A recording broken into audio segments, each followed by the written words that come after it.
मोदी जी के नेतृत्व में जहां एक और देश के गरीब और देश की जनता को अलग अलग राहत समय समय पर देने का काम किया, और वहीं पर मेक इन इंडिया वैक्सीन बनाने का काम भी हुआ। वैक्सीन बनाई भी और लगाने के काम में भी आज एक बड़ी उपलब्धि देश ने हासिल की है।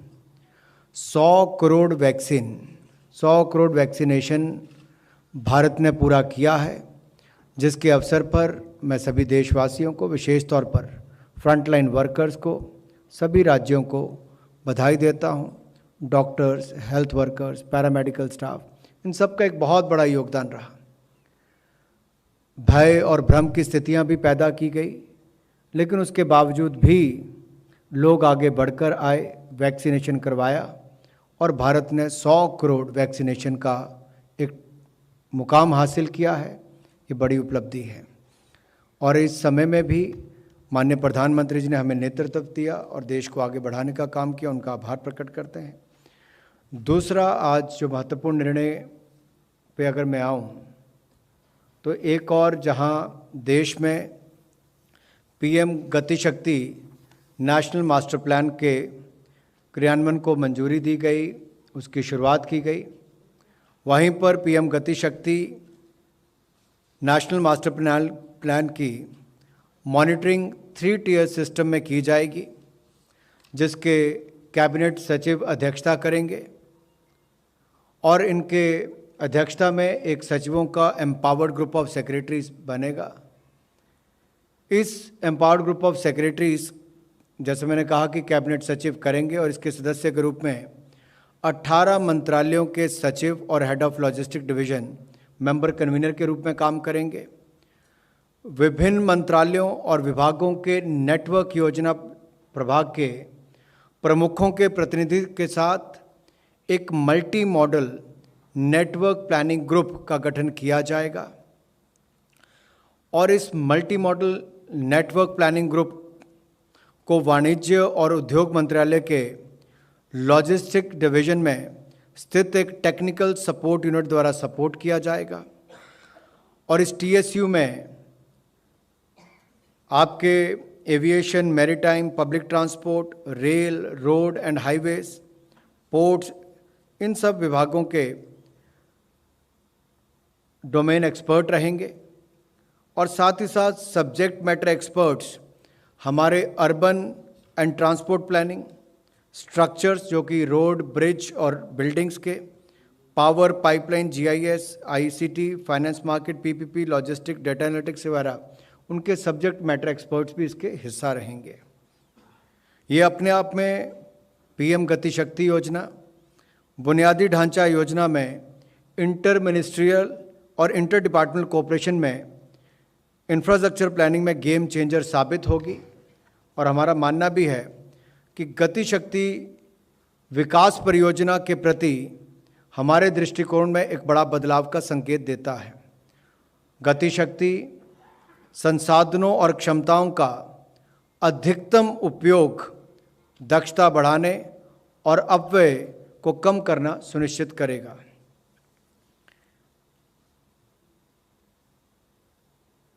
एक और निर्णय महंगाई भत्ता और महंगाई राहत को लेकर है। महंगाई भत्ता और महंगाई राहत की दरों का निर्धारण all India consumer price index for industrial workers में वृद्धि के आधार पर तथा एक स्वीकृत फॉर्मूला के अनुसार किया जाता है। इस वर्ष जुलाई में कर्मचारियों के डीए की 3 बकाया राशि, जो बकाया किश्तें हैं, उसकी बहाली को अनुमोदित किया गया था और डीए की दर को 17% से बढ़ाकर 28% किया गया था। आज इस क्रम में जो निर्णय लिया गया है कि केंद्र सरकार के कर्मचारियों को 1 जुलाई 2021 से देय महंगाई भत्ता और जो पेंशनर्स हैं उनको महंगाई राहत में 3% की वृद्धि करते हुए इसे वर्तमान 28% से बढ़ाकर 31% किया गया है। इससे जहां एक और 47,14,000 सरकारी केंद्र सरकार के कर्मचारियों को 47,14,000 केंद्र सरकार के कर्मचारियों को और 68,62,000 पेंशनर्स लाभान्वित होंगे। इस पर कुल खर्चा प्रतिवर्ष 9,488.74 करोड़ रुपया आएगा। ये भी निर्णय आज किया गया है। इससे हमारे लाखों कर्मचारियों को और पेंशनर्स को लाभ मिलेगा। मुझे लगता है पूरे देश में ही आज चर्चा है, क्योंकि दुनिया में भारत ने वो मुकाम हासिल किया है। देखिए, बड़े बड़े देश, विकसित देशों में भी जिस तरह से वैक्सीनेशन को लेकर ड्राइव शुरू की गई, लेकिन भारत जिस मुकाम पर पहुंचा है, 100 करोड़ नंबर अपने आप में बहुत कुछ कहता है कि चाहे बर्फीले पहाड़ों को पार करके जाकर, नदियों को पार करके, दुर्गम क्षेत्रों में, पिछड़े क्षेत्रों में जाकर जिस तरह से वैक्सीनेशन ड्राइव को हमारे डॉक्टर्स ने, लैब टेक्नीशियंस ने, नर्सिस ने, पैरामेडिकल स्टाफ ने और इससे मुहिम से जुड़े हुए लोगों ने जन जन तक पहुंचाने का काम किया है, वो अपने आप में एक बहुत बड़ी उपलब्धि है। और दुनिया आज भारत की ओर देख रही है कि 100 करोड़ का आंकड़ा पाना एक बहुत बड़ी उपलब्धि है। पिछले साल शायद इस समय के दौरान कोई सोच भी ना रहा हो कि क्या होगा, लेकिन चंद महीनों के अंदर 100 करोड़ का आंकड़ा पाना अपने आप में बहुत कुछ कहता है। और जो लोग कल तक ताली और थाली पर मजाक उड़ाते थे, उनके सामने भी आया है। जो लोग कल तक भारत की वैक्सीन के ऊपर प्रश्न खड़ा करते थे, उनके लिए भी जवाब है कि हिंदुस्तान की जनता ने अपने वैज्ञानिकों पर, मेक इन इंडिया पर विश्वास भी किया और वैक्सीन ने भारत के करोड़ों लोगों की जान बचाने का काम भी किया है। देखिए, सारा देश जानता है कि माननीय प्रधानमंत्री जी ने जिस तरह से महामारी के समय देश को नेतृत्व दिया, राह दिखाई, मुसीबत के समय देश के लोगों के साथ खड़े हुए, 80 करोड़ लोगों को 15 महीने तक 5 किलो गेहूं या चावल और 1 किलो दाल देने का काम किया।